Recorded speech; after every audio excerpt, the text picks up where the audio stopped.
Bienvenue, chers téléspectateurs, mesdames, messieurs. L'émission s'appelle Objectif Zéro. Une émission conçue et préparée avec le concours du réseau ANIL for PSD, African Network of Young Leaders of Peace and Sustainable Development. Sur votre première chaîne d'information en continu 7 News. Objectif Zéro vous entraîne donc dans les méandres et les objectifs d'un développement durable tels que conçus par l'Organisation des Nations Unies. Le programme se veut donc un échange et le partage d'expériences avec les citoyens du monde. Pour cette première sortie, nous aborderons en compagnie de nos deux invités, Maloum Patrick et le réfugié centrafricain que vous aurez le temps de découvrir tout à l'heure. Après ce petit instant.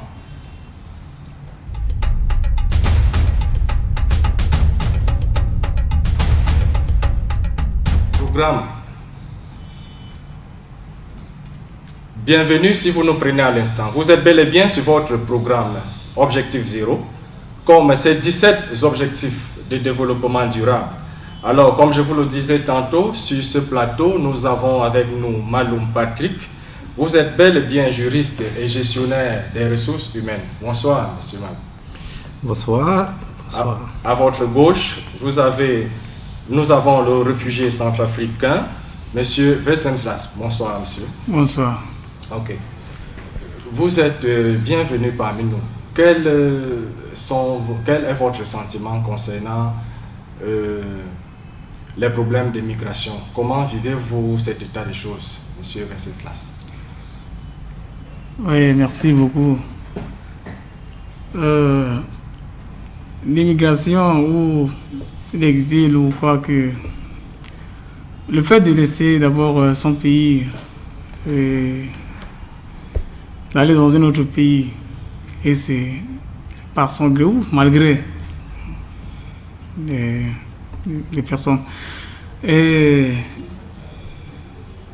en quittant d'abord le pays, donc j'ai quitté le pays dans une situation vraiment très catastrophique d'abord pour me retrouver au Cameroun. Ok. C'est ça. Bon, je vais passer la parole à M. Maloum Patrick qui va essayer de nous présenter en quelques lignes ANIL for PSD. Quels sont les objectifs de cette association? Ok, bon, merci déjà. Je me réjouis déjà d'être sur votre plateau. C'est toujours un honneur pour moi de répondre présent à votre invitation. Donc, le African Network of Young Leaders for Peace and Sustainable Development, c'est un réseau de la société civile qui a été conçu pour adresser les problématiques telles que la paix et le développement durable.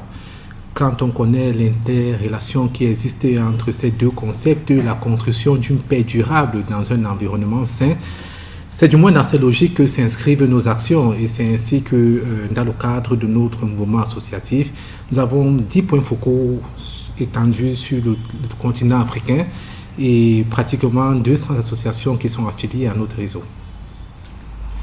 Ok, nous allons nous attarder sur l'envers de la guerre. Qu'est-ce que cela vous rappelle au juste la guerre? Comment vous pouvez définir ce concept de guerre en relais avec le phénomène de migration? Quelle corrélation faites-vous à ce niveau-là?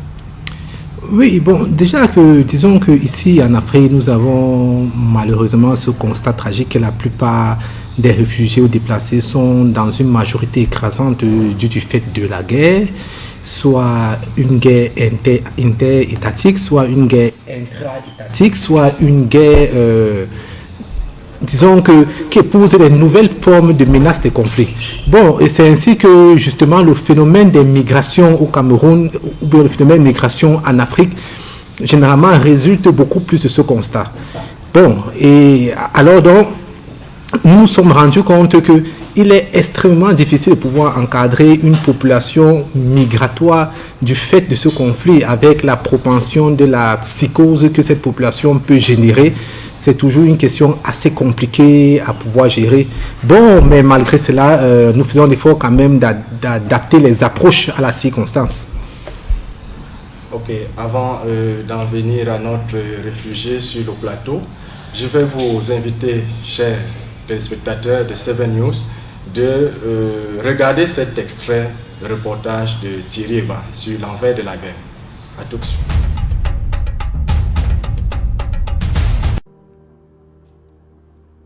Officiellement, c'est depuis 2014 que le Cameroun est engagé sur le front de la lutte contre Boko Haram. Et depuis lors, peu de voix pourraient véritablement rendre fidèlement compte de ce qui se vit et ce qui se passe sur le terrain de cette guerre. À cet effet, les ONG et les pouvoirs publics, présentés pour être au service de la même cause, affichent très souvent des intérêts totalement différents. Tant les affres de la guerre sont difficiles à mesurer sur le terrain. Le centre en ces lieux s'inscrit dans une volonté de pouvoir associer aussi bien les populations que tous les acteurs étatiques et non étatiques dans la question des migrations, la question de la gestion durable des terres, la question de la paix, la sécurité, la question même relative aux sanitaires. C'est ainsi que nous avons donc décidé, pour mieux appréhender ces questions et pour mieux la toucher du doigt afin de trouver les solutions concrètes, de venir auprès de ces populations. Et alors, pour cela, nous avons décidé de nous intéresser à toute forme de cible, que ce soit des enfants, que ce soit des femmes, que ce soit des leaders religieux, que ce soit des populations déplacées et même des populations réfugiées. Et alors, j'ose croire que cette problématique qui a été soulevée ne tombera pas dans les oreilles des sourds. 4 ans donc après que Paul Biya ait déclaré la guerre à Boko Haram, 7 News, l'original des chaînes Tout Info, est allé toucher du doigt la réalité de l'envers et de l'endroit dans la zone de conflit. Ce qui est de ce que nous ressentons comme difficulté, vraiment, nous pleurons l'éducation de nos petites sœurs et nos petits frères qui sont devenus maintenant des fabricateurs des armes naturelles, des armes traditionnelles. Un enfant de 4 ans, de 5 ans, à l'intervalle de 7 à 10, 15, il fabrique déjà l'arme avec le bois et il tire sur le Boko Haram, sur le toit. Des visages dont de jeunes et vieux, hommes et femmes, affaiblis dans leur mental par l'ampleur des dégâts sur leur vie. Des maisons détruites, du bétail bien pillé, des familles totalement dispersées dans une pauvreté ambiante. Entre 18h et 19h, les armées camerounaises sont rejoints de leur camp et les Boko Haram sont commencés, après avoir rejoint leur camp, les Boko Haram sont commencés à venir. Comme moi, je suis sorti, mon papa quand même n'était pas là au village quand les Boko Haram venaient. Je suis sorti avec ma mère, avec mes frères et sœurs. Nous étions au nombre de 9, avec un bébé qui était sur mon corps. Et puis le bébé avait âgé de 2 ans.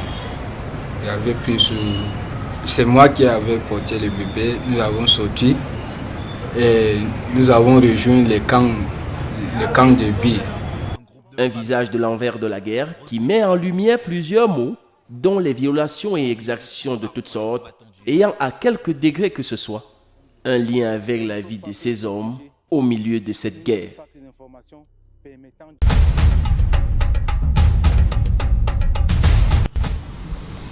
Merci Thierry Ba pour ce reportage. Chers téléspectateurs, vous l'avez vu comme nous sur ce plateau, quel est l'envers réel de la guerre dans le Grand Nord. Je vais m'adresser à vous, Monsieur Patrick. Vous avez fait le déplacement pour le Grand Nord. Est-ce que vous pouvez nous dire, en quelque sorte, qu'est-ce que vous avez vécu sur le terrain? Quelles sont les réalités de la guerre dans le Grand Nord? Oui, déjà, le premier constat qu'il faut faire à chaud, c'est l'étendue de la psychose qui a gagné l'esprit des habitants du Grand Nord. Nous sommes ici dans une région qui a longtemps été délaissée, une région stigmatisée, abandonnée par elle-même. Et alors, cette région fait face à la terreur de la guerre. Quand on sait que les populations du Grand Nord sont des populations extrêmement chaleureuses, qui ont l'habitude de vivre ensemble, dont le sentiment communautaire est assez ancré dans les esprits. Et alors maintenant, quand la terreur de la guerre arrive, que cette guerre doit diviser les gens, surtout une guerre comme celle imposée par Boko Haram, une guerre asymétrique qui a cette conséquence de créer la psychose et aussi de susciter la méfiance au sein des populations. Voyez-vous donc, nous trouvons dans une région où les fondements de la société même ont été déstabilisés. Et c'est pour cela justement que je crois qu'il est important que les vraies questions soient posées et qu'on puisse vraiment dépoussiérer la question au fond pour pouvoir espérer revenir à une paix durable et surtout à reconstruire même la société qui a été détruite par ces affaires de la guerre. Ok, Ok, vous avez parlé tout à l'heure de la psychose qui s'établit au sein des populations. Je vais m'adresser à Ngini Kouabi Vicentlas, qui est réfugié centrafricain. Aujourd'hui, vous vous retrouvez au Cameroun. Quel est votre état d'esprit? Est-ce que vous pouvez nous parler de votre expérience personnelle concernant ce grand phénomène de migration? Merci beaucoup. Mais au départ, je vous ai dit que vraiment j'ai quitté le pays d'une manière vraiment très catastrophique d'abord. J'essaie de vous dire à peu près comment j'ai quitté le pays pour me retrouver au Cameroun. Parce que je n'ai jamais préparé de venir au Cameroun d'abord. La guerre m'a amené jusqu'ici. En commençant d'abord, j'étais pourchassé d'abord à Bangui. C'était depuis le 5 décembre 2013. Non, 2012 d'abord. Oui, 5 2012. Les anti-Balaka ont lancé leur ultimatum de venir sur Bangui. Donc ils ont organisé un coup d'État d'abord, de faire un coup d'État le 5, et tout en dressant une liste de personnes à exécuter après leur incursion à Bangui. Et je fais partie aussi de ces gens. D'une manière arbitraire, vous voulez dire? Oui, d'une manière arbitraire. Donc j'ai pu fuir d'abord chez moi, à la maison. Donc j'ai quitté chez moi d'abord le 4 décembre 2012 pour me cacher quelque part. Et jusqu'à donc ils m'ont fouillé, ils m'ont cherché partout d'abord pour me trouver. Ils n'ont pas réussi. Et ils sont arrivés aussi chez moi à la maison. Et ils ont kidnappé mon petit frère, donc ils ont arrêté d'abord. C'est pas kidnappé, ils l'ont arrêté, ils l'ont ligoté. Et ils ont trouvé que c'est pas lui, la personne en question. Et aussi, il y a aussi mon grand frère aussi, qui l'ont arrêté, et c'était pas le cas. Ils les ont relâchés pour me chercher. C'est à partir de là que j'ai appelé un ami dans l'armée camerounaise, c'était un adjudant-chef. Je lui ai fait part de ma situation. Et il m'a dit de faire un effort de traverser et entrer dans la base Mpoku. C'est lui qui vous donne ces informations-là, plus précisément. De traverser, quitter votre pays et de vous retrouver au Cameroun. Non, c'était pas comme ça. Il m'a dit pour être en protection, de venir à la base militaire, parce que beaucoup de gens ont trouvé refuge à la base militaire de Mpoku à Bangui. Donc à la base de Miska d'abord. C'était comme ça, j'ai pu traverser le quartier la nuit pour me retrouver à la base Mpoku. Et le lendemain, il m'a dit que voilà, le président Paul Biya va faire rapporter les gens.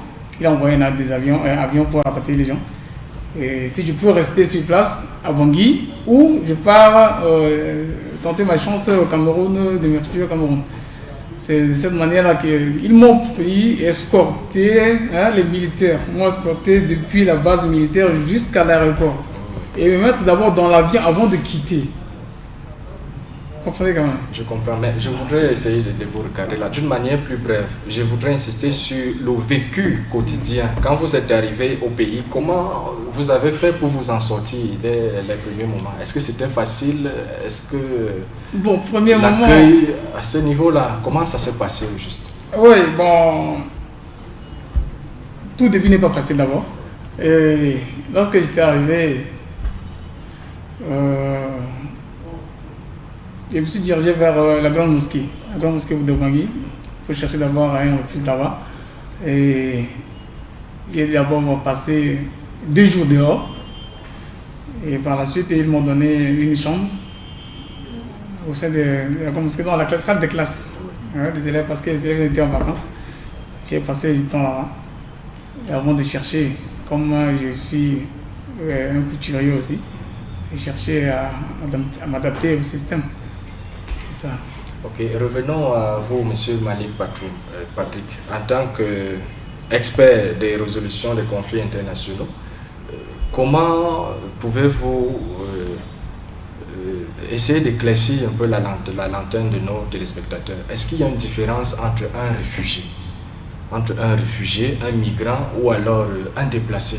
Essayez un peu de nous éclaircir cette situation. Est-ce qu'il existe une différence ou alors y a-t-il une corrélation entre ces 3 ces 3 thèmes-là?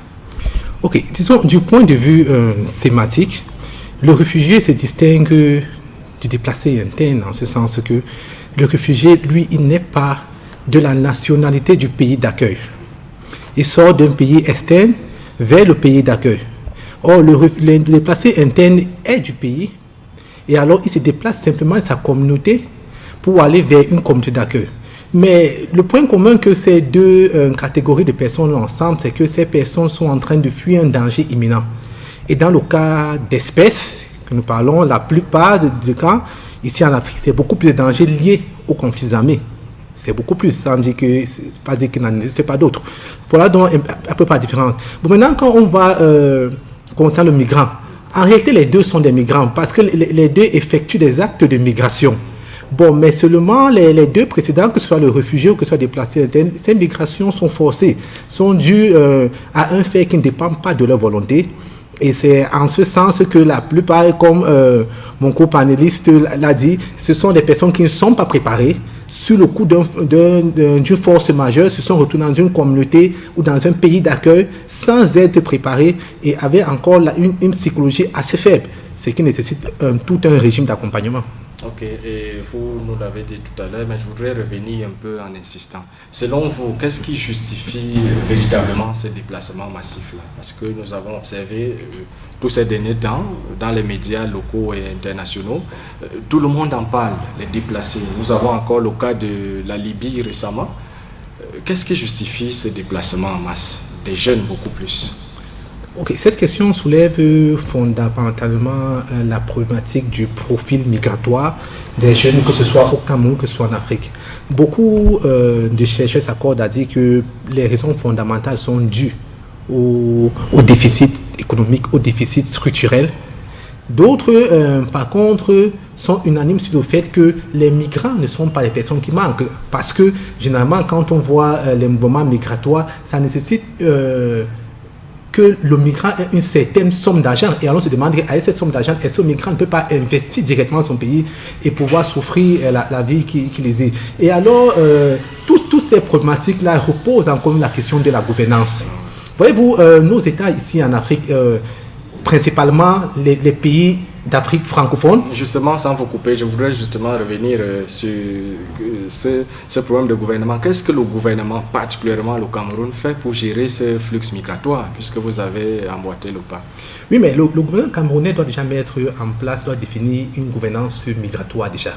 Le gouvernement camerounais doit effectivement interroger le profil des personnes, le profil migratoire ici au Cameroun, en se disant que les migrants ne sont pas seulement ces personnes qui vivent dans une désespérance sociale.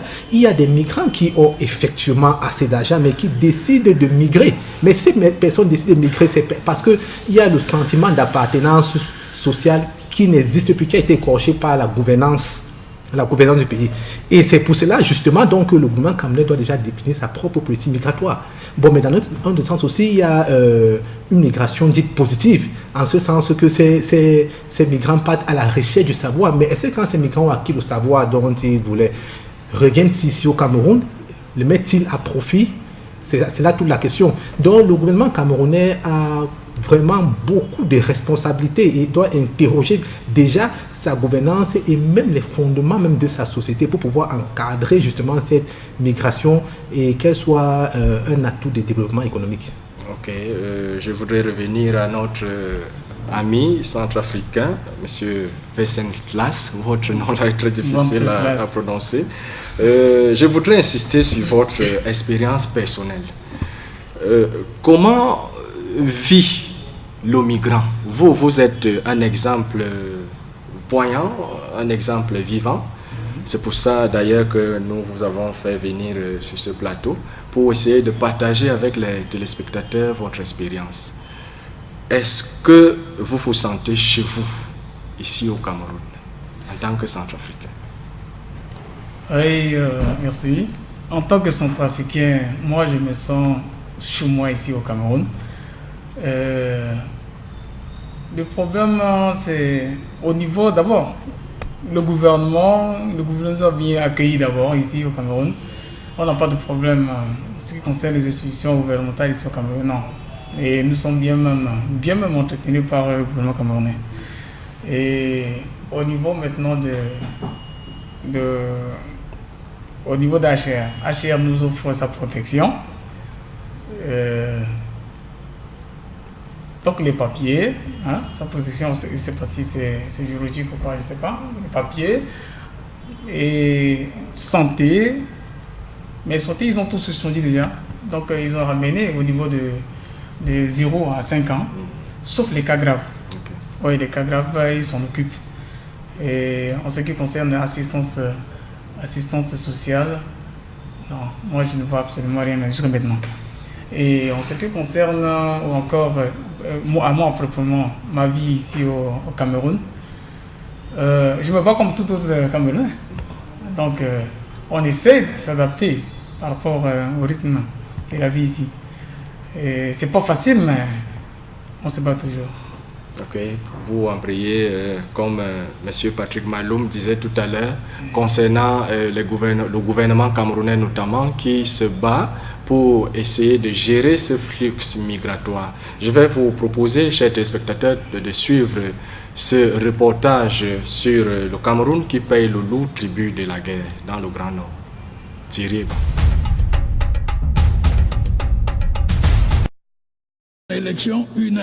Les propos du président Paul Biya sur la tribune des Nations Unies viennent confirmer cette position on ne peut plus claire de se ranger dans le cercle restreint des dirigeants du monde qui se penchent sur les situations des personnes contraintes au déplacement massif, forcées du fait de l'instabilité sociopolitique et des conflits armés dans leur pays.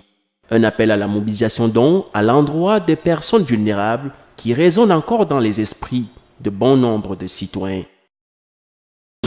Le Cameroun, qui a accueilli et accueille sur son sol des milliers de réfugiés centrafricains et nigérians, voit combien ils se sentent blessés, martyrisés et menacés dans leur existence. Alors, mobilisons-nous, redonnons dans nos politiques, dans notre comportement et dans nos actions priorité à l'être humain. Nul besoin d'en rappeler cette hospitalité légendaire du pays de Paul Biya, qui à lui tout seul abrite depuis le début de la crise centrafricaine, dans les régions de l'Est, de l'Adamawa, du Nord et de l'extrême Nord, pas moins de 300 000 réfugiés centrafricains et nigérians. Quid de cette forte mobilisation de réfugiés urbains dans les seules villes de Yaoundé et Douala, environ 200 000 recensés, d'après le Haut Commissariat aux réfugiés. Le Cameroun vient de subir en 2 semaines 5 attentats terroristes kamikazes sur son territoire, ce qui n'était pas jusque-là arrivé dans notre pays, et qui se déroulait déjà de l'autre côté du Nigeria, malheureusement à cause de la secte Boko Haram qui est apparue là-bas en 2002 et qui depuis 2009 a intensifié ses activités terroristes sur les 2 territoires. Et qui aujourd'hui, hein, on l'a entendu, s'appelle déjà État islamique en Afrique de l'Ouest. Vous comprenez la gravité de la situation. Toute chose qui fait craindre pour le pouvoir de Yaoundé qui voit monter une certaine insécurité sur son sol, très souvent perpétrée par des personnes non connues des services de renseignement et quelquefois aux identités douteuses.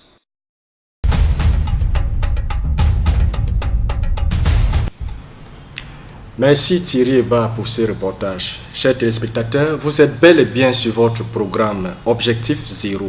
Zéro comme ces 17 objectifs de développement durable qui ont été mis à jour pour essayer de galvaniser et de remettre à jour le vécu de nos populations. Je reviens à vous, Monsieur Patrick Maloum. Quels sont les outils que la société civile dispose aujourd'hui pour en venir à bout de cette situation, de ce grand phénomène de flux migratoire? Oui, déjà, l'Organisation des Nations Unies a mis en place un certain nombre de dispositifs institutionnels pour pouvoir mieux adresser cette problématique de migration. Bon, mais ça, c'est au niveau international. Au niveau local et même à l'échelle communautaire déjà, beaucoup de choses doivent être faites, c'est-à-dire que les populations doivent pouvoir, et les chefs de village, et ainsi de suite, doivent pouvoir développer déjà certaines dynamiques visant à pouvoir fidéliser leur population même sur place. Et qu'est-ce que j'entends par fidéliser leur population sur place? C'est-à-dire qu'être capable à pouvoir promouvoir ou bien produire tous les services sociaux de base, déjà. Et aussi, la migration, déjà, en elle-même n'est pas aussi totalement mauvaise, et encourager plutôt une migration positive qui consiste à aller vers son prochain, combler juste le manque qu'on ressent chez soi. Donc, alors, la société civile n'a que les atouts de sensibilisation, d'éveil de conscience, d'appel à la mobilisation et aussi de développement de méthodes de gouvernance, d'approches visant à lutter contre une migration irrégulière et encourager une migration régulière dans le but du développement de sa communauté. Ok, parlant de votre cas, vous êtes à la tête d'une organisation. Qu'est-ce que vous faites concrètement? Est-ce que les relations avec l'État, par exemple, sont bien entretenues concernant Anil for PSD? Bon, déjà, Anil for PSD, dans le cadre des migrations, a une accréditation avec les Nations Unies sur le Pacte mondial des migrations. Et cette accréditation lui donne l'autorité de parler de la migration de façon pratique et de façon contextuelle dans le cadre du cas Cameroun et le cas Afrique en général. Bon, maintenant, les relations que nous entretenons avec les pouvoirs publics dans ce cadre, ce que nous avons dit, c'est que la question des migrations actuellement est encore assez embryonnaire et elle n'a pas encore été très élaborée. Je reconnais que le ministère de la Jeunesse a mis sur pied un programme qui est appelé Paris Jeudi, et d'ailleurs même que nous avons fait une activité de sensibilisation tout récemment avec les étudiants à soi dans le cadre de ce programme justement. Bon, dans le cadre de ce programme, il y a encore beaucoup d'efforts à faire, les efforts visant à sensibiliser, mais au-delà de la sensibilisation, il faut qu'on puisse connaître les véritables causes même de la migration, et c'est pour cela donc que ce programme-là, en partenariat justement avec la société civile et avec Anil for PSD, compte pouvoir mettre une politique migratoire pertinente, contextualisée et qui répond effectivement aux attentes. Et c'est pour cela donc que la migration, au lieu de devenir un fléau, deviendra plutôt une source de développement, comme dans les pays, par exemple, comme le Sénégal, où la diaspora contribue à un très grand pourcentage dans le développement du pays. Pourquoi pas au Cameroun aussi? Okay. Je reviens à vous, Monsieur Ngini Kouabi, le réfugié centrafricain. Vous nous avez dit tantôt qu'ici au Cameroun, vous vous sentez bien, vous êtes chez vous. Mais comment vous vous organisez? Je vais prendre le cas, parce qu'il n'y a pas que les Centrafricains qui sont au Cameroun. Comment vous vous organisez? En ce qui concerne l'organisation, il y a beaucoup de colonies ici au Cameroun, si je ne me trompe pas. Et les Centrafricains, nous sommes aussi beaucoup dispersés ici. Hein? On ne se trouve pas beaucoup plus ensemble. Et nous ne sommes pas tellement organisés ici. Et chacun, il y a d'autres personnes qui se réunissent, d'autres vieux se réunissent entre eux, et d'autres ne se réunissent pas. Et chacun essaie de vivre à sa manière. Et vraiment, c'est pas tellement facile pour nous. Ça, sans pourtant vous mentir. Ok, les relations avec votre ambassadeur, par exemple, comment ça se passe? Vous rendez régulièrement visite à votre ambassadeur ici sur place? Bon. Quand je parle de relations, c'est tout ça que je voudrais aborder comme question. Oui, bon, ce qui concerne la relation avec l'ambassade, c'est pas tout le monde qui part à l'ambassade. Et il y a certaines personnes qui se sont beaucoup touchées. Vous savez que l'ambassade travaille directement avec le gouvernement. Et pour ne pas se faire remarquer sa présence au Cameroun, il s'abstient de se rendre à l'ambassade.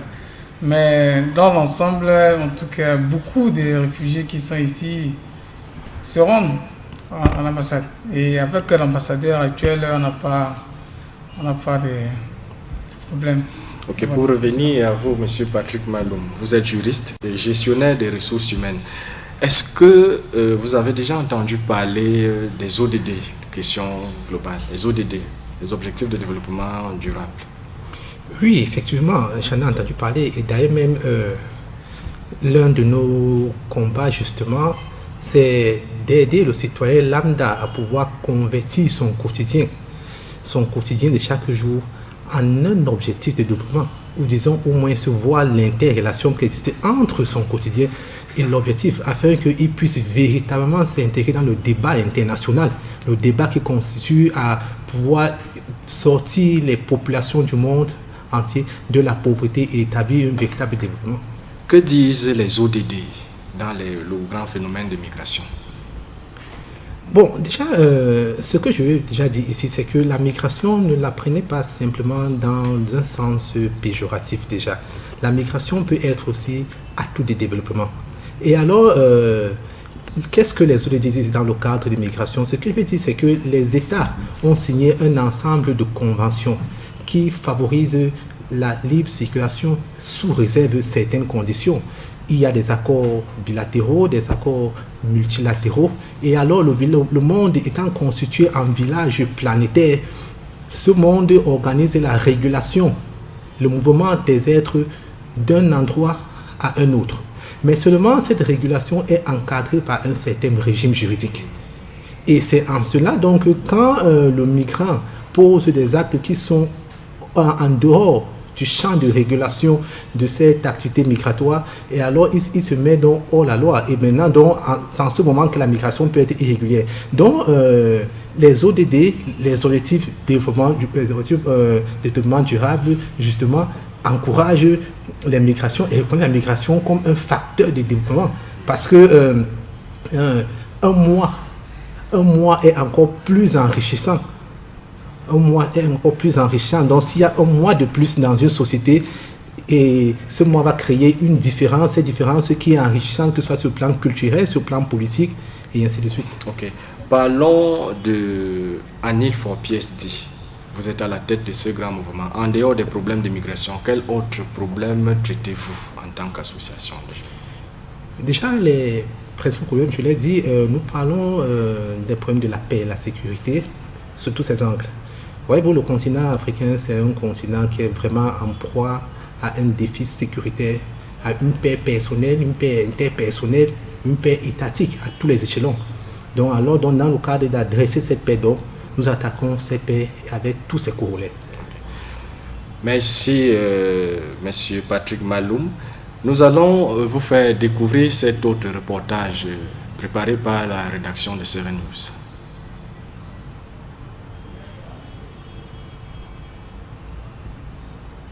Quelques problèmes techniques dont je vais revenir à vous, monsieur Nguini Kouabi, c'est bien ça? Oui, c'est ça. Ok. Vous êtes au Cameroun depuis combien de temps déjà? Bon, depuis 4 ans. Depuis 4 ans. Oui. 4 ans, largement suffisant pour bâtir toute une famille. Vous êtes là avec votre famille? Oui, je suis arrivé d'abord avant. Et mes enfants m'ont suivi après. Okay. Et nous vivons en famille ici. J'ai l'impression que vous êtes un peu réservé là. Vous vivez en famille, c'est-à-dire, parce que j'ai du mal à sonder votre intérieur. Vous êtes là pour nous parler de votre quotidien, de votre expérience personnelle en tant que réfugié ici au Cameroun. Oui, bon, Apaisantissons-nous sur les problèmes que vous vivez au quotidien.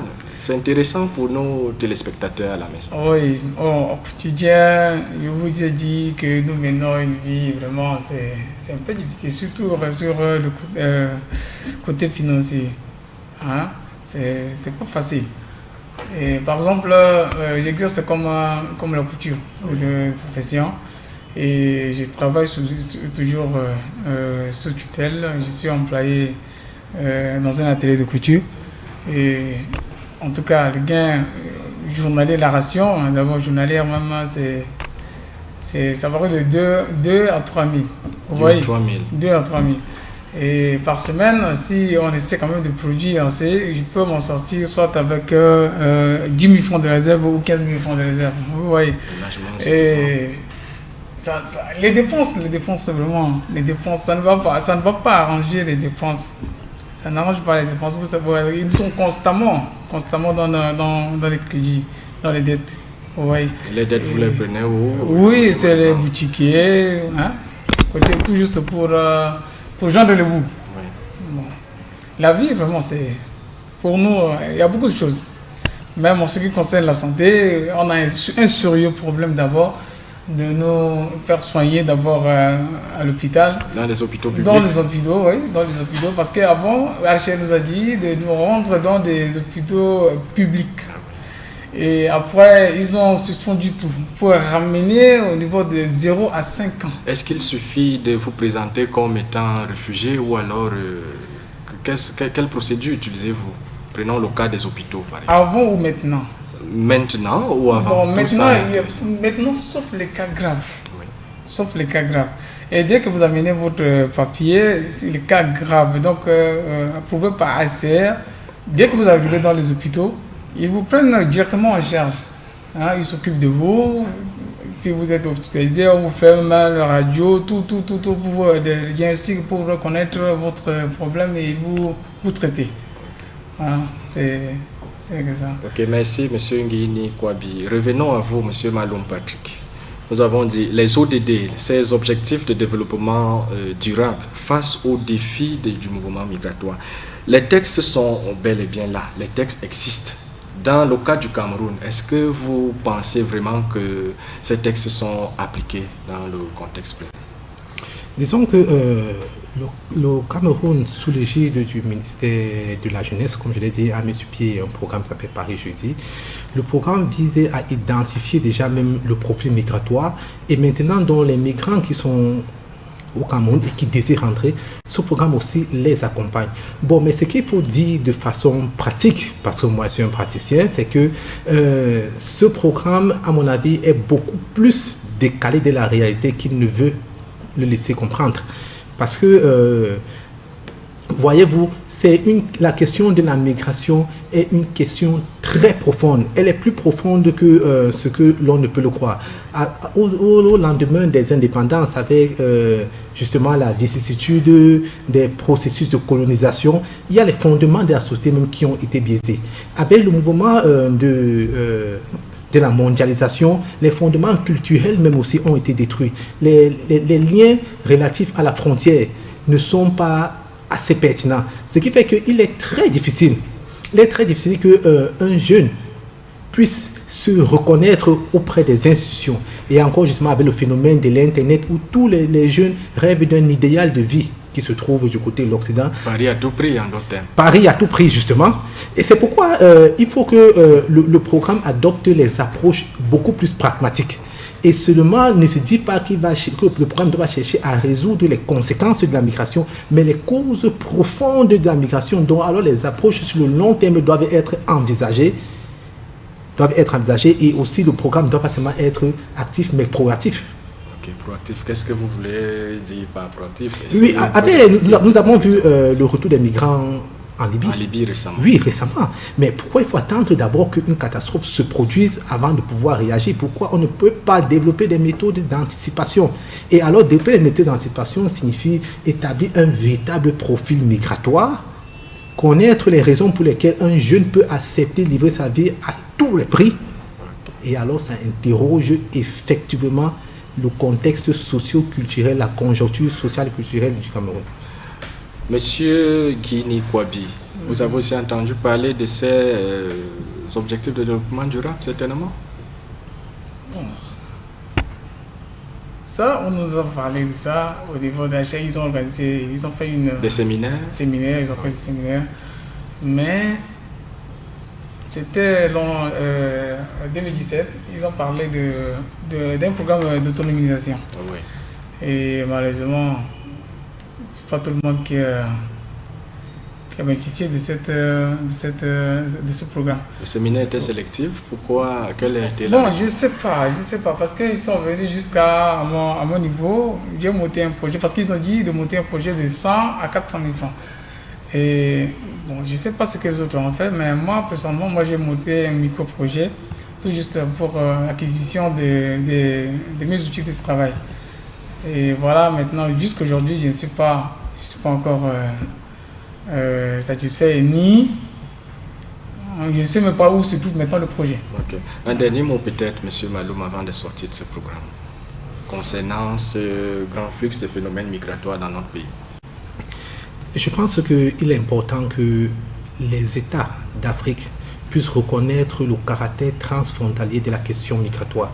Ce n'est pas une question endogène au Cameroun, c'est une question propre déjà à l'être humain. Maintenant, dans le cadre spécifique de l'Afrique, l'incapacité de nos gouvernants à assurer les services sociaux de base démontre leur démission même de leur fonction de gouvernance. Et alors, si ces gouvernants estiment qu'il est important qu'ils puissent continuer à assumer leurs fonctions, alors ils doivent être capables de pouvoir véritablement définir un profil migratoire et maintenant donc mettre en place une gouvernance migratoire assez pertinente qui va répondre aux défis socio-culturels et maintenant donc aussi encourager une gouvernance enrichissante pour le développement personnel et le développement collectif. Ok, merci chers invités d'avoir accepté l'invitation de 7 News. Vous l'avez compris, chers téléspectateurs, nous nous sommes rendus au thème de votre programme Objectif Zéro, lequel bénéficie du concours du réseau Anil for PSD. Merci de l'avoir suivi. Prochain rendez-vous dans un mois. D'ici là, portez-vous bien et restez bien sur les programmes de 7 News, naturellement.